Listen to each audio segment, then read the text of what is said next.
അപ്പോൾ നമ്മളിന്ന് നോക്കാൻ വന്നത് ജുജുത്സു കൈസൻ കള്ളിങ്ങ മാർക്കിൻ്റെ അടുത്തൊരു എപ്പിസോഡ് ആയിട്ടാണ്. മുന്നത്തെ വീഡിയോയിലും കണ്ടിട്ടില്ലെങ്കിൽ എല്ലാവരും പോയി കണ്ടിട്ട് വരിക. പിന്നെ എല്ലാവരും വീഡിയോ ലൈക്ക് ചെയ്യുക, സബ് ചെയ്യുക, എല്ലാവരും കമൻറ്റ് ഇടുക. പിന്നെ ഞാനൊരു ഇൻസ്റ്റാഗ്രാം അക്കൗണ്ട് തുടങ്ങിയിട്ടുണ്ട്, അതൊക്കെ ഒന്ന് ജസ്റ്റ് ഫോളോ ചെയ്യുക. അതിൽ കുറേ റീലുണ്ട്, അതൊക്കെ ഒന്ന് കാണുക. പിന്നെ ഞാൻ യൂട്യൂബിൽ ഷോർട്സ് കുറച്ച് ഇടുന്നുള്ളൂ. കാരണം എന്താ വെച്ചാൽ യൂട്യൂബിൽ ഷോർട്സിന് റീച്ച് തീരെ കിട്ടുന്നില്ല. ഇൻസ്റ്റയിൽ അത്ര റീച്ച് പോലും ഇതിൽ കിട്ടുന്നില്ല. അതുകൊണ്ടാണ് ഞാൻ അങ്ങനെ ചെയ്യുന്നത്.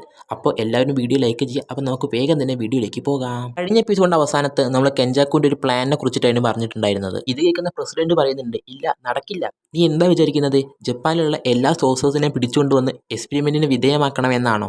അപ്പം തന്നെ നേരത്തെ കൺവിൻസ് ചെയ്യാൻ വന്ന ചെങ്ങായില്ലേ, അവൻ പറയുന്നുണ്ട്, നോക്ക് പ്രസിഡന്റെ, നമുക്ക് എല്ലായ്പ്പോഴും ഇരു വലിയ ശക്തിയെ നിൽക്കാൻ പറ്റുമെന്ന് എനിക്ക് തോന്നുന്നില്ല. കാരണം ചൈനയും റഷ്യയും ഒക്കെ അവരുടേതായിട്ടുള്ള ഓരോരോ ന്യൂക്ലിയർ റിയാക്ടറൊക്കെ ഉണ്ടാക്കി അവർ ശക്തി ആർജിച്ചു കൊണ്ടിരിക്കുന്നുണ്ട്.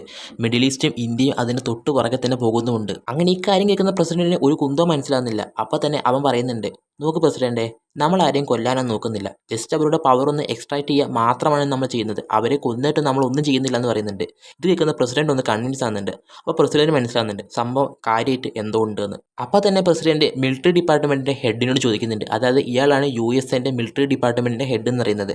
അയാളോട് ചോദിക്കുന്നുണ്ട്, നിങ്ങൾക്ക് എത്ര പട്ടാളക്കാരെ വേണം നമുക്ക് ആ ഒരു ജുജുത്സു സോഴ്സസിനെ ഇങ്ങോട്ട് കൊണ്ടുവരാൻ ചോദിക്കുന്നുണ്ട്. ഇത് കേൾക്കുന്ന ഡിഫൻസ് മിനിസ്റ്റർ പറയുന്നുണ്ട്, അതൊന്നും കുഴപ്പമില്ല, നമുക്ക് കുറച്ച് ആർമി മതി, അവരൊക്കെ നമുക്ക് ഈസിയായിട്ട് തന്നെ ഡിഫീറ്റ് ചെയ്യാൻ പറ്റും എന്നൊക്കെ പറയുന്നുണ്ട്. പക്ഷേ ഇത് കേൾക്കുന്ന കെഞ്ചാക്ക് പറയുന്നുണ്ട്, ഇല്ല പറ്റില്ല, നിങ്ങൾക്ക് ഏകദേശം 800ഓളം സോൾജേഴ്സ് വേണം, എങ്കിൽ മാത്രമേ അവരെ ഡിഫീറ്റ് ചെയ്യാൻ പറ്റൂ.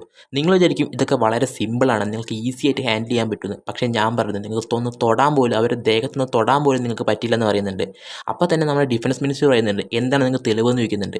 അപ്പോൾ തന്നെ നമ്മുടെ കെഞ്ചാക്ക് പറയുന്നുണ്ട്, തെളിവോ, ഞാൻ ഇപ്പോൾ തന്നെ കാണിച്ചു തരാമെന്ന് പറയുന്നുണ്ട്. അന്നേരമാണ് നമ്മുടെ കെഞ്ചാക്കുവിൻ്റെ കൂടെ വന്നിട്ടുള്ള ആ കേഴ്സ്ഡ് സ്പിരിറ്റ് ഇല്ലേ, അവിടെ ഇവർ പ്രൊട്ടക്ഷൻ എന്ന ഒരുപാട് ഓഫീസേഴ്സിനെ പിടിച്ച് തൂക്കി കൊല്ലുന്നത് ഇവർ കാണുന്നത്. ഇതൊക്കെ കാണുന്ന ഡിഫൻസ് മിനിസ്റ്റേഴ്സിന് മനസ്സിലാകുന്നുണ്ട് സംഭവം ശരിയാണെന്ന്. അപ്പോൾ തന്നെ കെഞ്ചാക്കോ നേരെ വന്നിട്ട് പ്രസിഡന്റിനെ ചോദിക്കുന്നുണ്ട്, എന്താ പ്രസിഡന്റ് ഡീല് ചെയ്യാമെന്ന് ചോദിക്കുന്നുണ്ട്. അടുത്ത സീനിൽ ടെങ്കനും യൂക്കിയും തമ്മിലുള്ള ഒരു കോൺവെർസേഷൻ ആണ് കാണിക്കുന്നത്. യൂക്കി പറയുന്നുണ്ട്, ഇതിന് മുന്നേ പ്ലാസ്മ വെസലായിട്ടുള്ള എല്ലാവരുടെ മൈൻഡും എൻ്റെ മനസ്സിലൂടെ ഇങ്ങനെ ഓടി ഓടി പോകുന്നുണ്ടെന്ന് പറയുന്നുണ്ട്. അങ്ങനെ ഇവർ തമ്മിൽ സംസാരിച്ച് നിൽക്കുമ്പോൾ തന്നെയാണ് പെട്ടെന്ന് തന്നെ അവിടുത്തെ ഭിത്തിയും പൊളിച്ചൊരാൾ അങ്ങോട്ട് വരുന്നത്. അത് വേറെ ആയിരുന്നില്ല, കെഞ്ചാക്കോ ആയിരുന്നു. കെഞ്ചാക്കോ വന്ന ആ ടൈമിൽ തന്നെ ചോസോ ഉണ്ടായിരുന്നു അവിടെ. നമ്മുടെ ടെങ്കിന് പ്രൊട്ടക്ഷന് വേണ്ടിയിട്ട് ചോസോനെ അവിടെ നിർത്തിപ്പോയതായിരുന്നു. ചോസോനെ കണ്ടത് കെഞ്ചാക്കു എന്തിനാണ് താൻ കള്ളിങ് ഗെയിം സ്റ്റാർട്ട് ചെയ്തെന്നുള്ള കാര്യങ്ങളൊക്കെ പറഞ്ഞു കൊടുക്കുന്നുണ്ട്. കെഞ്ചാക്കു പറയുന്നുണ്ട്, ഈ നാട്ടിൽ ഒരുപാട് നോൺ പവർഫുൾ ആയിട്ടുള്ള സോഴ്സസ് ഉണ്ട്, അവരെ എല്ലാവരെയും ഞാൻ ടെങ്കനുമായി കൂട്ടിച്ചേർത്ത് ഒരു വലിയ കേസ് എനർജി തന്നെ ഇവിടെ ക്രിയേറ്റ് ചെയ്യും, എന്നിട്ട് എല്ലാവർക്കും ഇവിടെ കേസ് എനർജി കൊടുക്കുമെന്ന് പറയുന്നുണ്ട്. ഇതൊക്കെ കേൾക്കുന്ന ചോസോ പറയുന്നുണ്ട്, മോനെ നിന്റെ പ്ലാനൊക്കെ കൊള്ളാം, പക്ഷേ നീ ഇവിടുന്ന് രക്ഷപ്പെട്ടാലല്ലേ എന്ന് ചോദിച്ചിട്ട് നമ്മുടെ ചോസോ കെഞ്ചാക്കുമായിട്ട് ഒരു ഫൈറ്റിന് തന്നെ വെല്ലുവിളിക്കുന്നുണ്ട്. അവൻ്റെ എല്ലാ ബ്ലഡും അവൻ യൂസ് ചെയ്തിട്ട് കെഞ്ചാക്കുമായിട്ട് ഫൈറ്റിന് റെഡി ആവുകയാണ്. അങ്ങനെ ചോസോ കെഞ്ചാക്കിനോട് ഫൈറ്റിന് റെഡി ആവുകയാണ്. അങ്ങനെ ഇവർ തമ്മിൽ ഫൈറ്റ് സ്റ്റാർട്ട് ആകുന്നുണ്ട്. അപ്പോൾ തന്നെയാണ് ഒരു ഫ്ലാഷ് ബാക്ക് കാണിക്കുന്നത്. അതായത് നമ്മുടെ ചോസോ യൂക്കിനോട് പറയുന്നുണ്ട്, ഈ കെഞ്ചാക്കു അവൻ്റെ ഡൊമൈൻ യൂസ് ചെയ്തിട്ടുണ്ടെങ്കിൽ അവൻ്റെ പവർ കുറയും, അന്നേരം നീ അറ്റാക്ക് ചെയ്യണമെന്ന് യൂക്കിനോട് പറയുന്നുണ്ട്. അതിന് വേണ്ടിയിട്ടാണ് ചോസോ കെഞ്ചാക്കുമായിട്ട് ഫൈറ്റ് ചെയ്യുന്നത്. ഈ കെഞ്ചാക്കുമായിട്ട് ഫൈറ്റ് ചെയ്തിട്ടുണ്ടെങ്കിൽ അവൻ്റെ എനർജി, അതായത് കെഞ്ചാക്കുവിൻ്റെ എനർജി അത്രയ്ക്കും കുറയ്ക്കാനും പറ്റും.